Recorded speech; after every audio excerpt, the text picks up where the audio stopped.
of the Ahwazi Democratic Popular Front, ADPF.org. Thanks for this opportunity.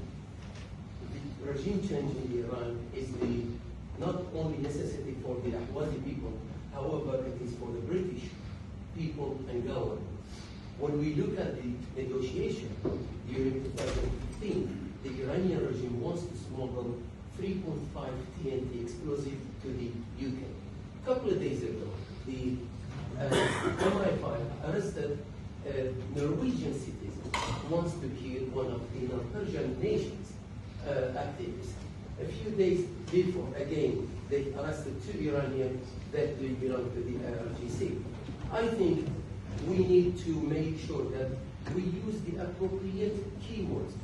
We are, as a non-Persian nations, not a community and not a minority. We are the nations.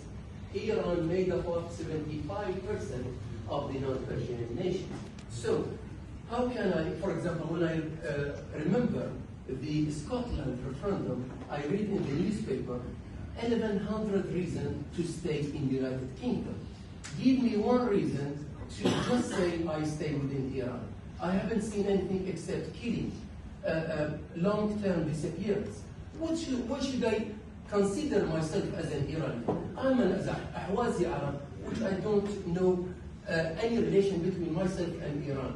One thing, how can the UK government and Western community are talking with the regime that his hand is in tie with the mafia?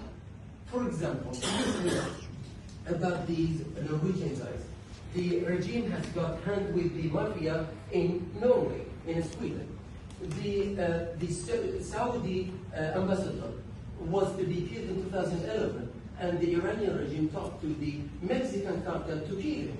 You see, so how does these, I wouldn't say the regime, it is an occupier regime or de facto regime of Iran. So please, we need to be careful. We are not community. We are not minority. We are nations. Kurdish is the nation. Ahwaz is the nation. And if we use other keywords, the future generation of Kurdistan, Ahwaz will curse us because we didn't use the appropriate word. And we are not talking in a strongest way against the occupier regime of Iran.